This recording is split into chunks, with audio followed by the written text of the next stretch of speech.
یس خونی جدر ژانگہِ زٲوِتھ وٲنا اکھ سیاح رٲژن منٛز یارٕ سٕنٛزن وطن داران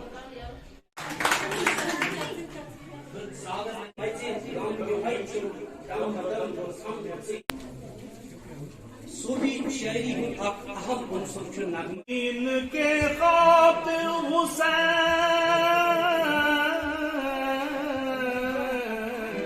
ابن علی نے سر دیا دو گزارم یک نسل لکچار کی سوئی شہر راون تراون چنا سرائی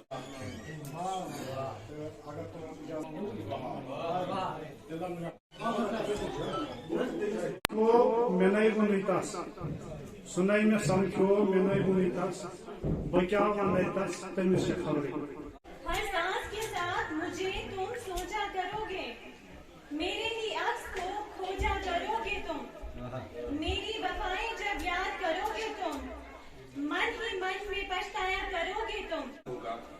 تیرا میرا اب کے بعد نہ ہوگا سب کچھ ہمارا ہے بس بات ختم یق نصیب کت لاگس غم تہ ہے دامان ژٹنس دم کرت روزان بچر غم تہ ہے دامان ژٹنس دم کرت روزان بچر غم اگر یزدس تہ آسس شک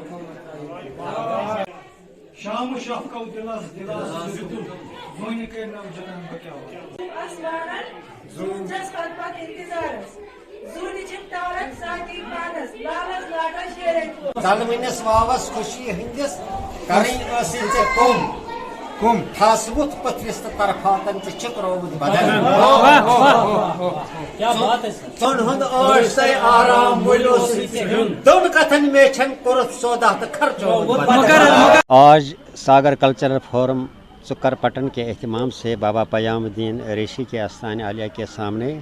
کشمیری زبان کی ایک معروف صوفی شاعرہ رفیقہ المعروف رفیقہ مز کی ایک شعری مجموعہ اجرا کیا گیا. ہر کشمیری پر یہ فرض بنتا ہے کہ وہ اپنے تمدن اپنے ثقافت اور اپنی روایت کا تحفظ کرے اور اپنی زبان کا خیال رکھے، کیونکہ زبان ہماری شناخت ہے. کشمیری کی شناخت کشمیری زبان ہے. جب کوئی غاصب قوم کسی قوم کو ختم کرنا چاہتی ہے تو سب سے پہلے وہ اس کی زبان کو کاٹ دیتا ہے. تو اس قسم کے پروگرام میں ہمیں حصہ لینا چاہے.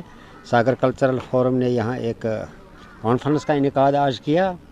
ایک مشاعرہ بھی ہوا، ایک کتاب بھی اجرا کی گئی اور اس میں وادی کے اطراف و اکناف سے آئے ہوئے شعراء نے حصہ لیا. رفیقہ مز جن کی آج یہ رسم رونمائی کتاب کی تھی، تو یہی سلسلہ فقیر نے ان کو دشا دکھائی اور ہم آج کے اس دن کی وساطت سے فقیر اور ان کی مرشدہ رفیقہ مز کو مبارکباد دیتی ہیں اور اس قوم کو بھی کہ آج کشمیری صوفی شاعری کے احترام میں ان کی وسعت میں یہ کتاب رفیقہ مز منظر عام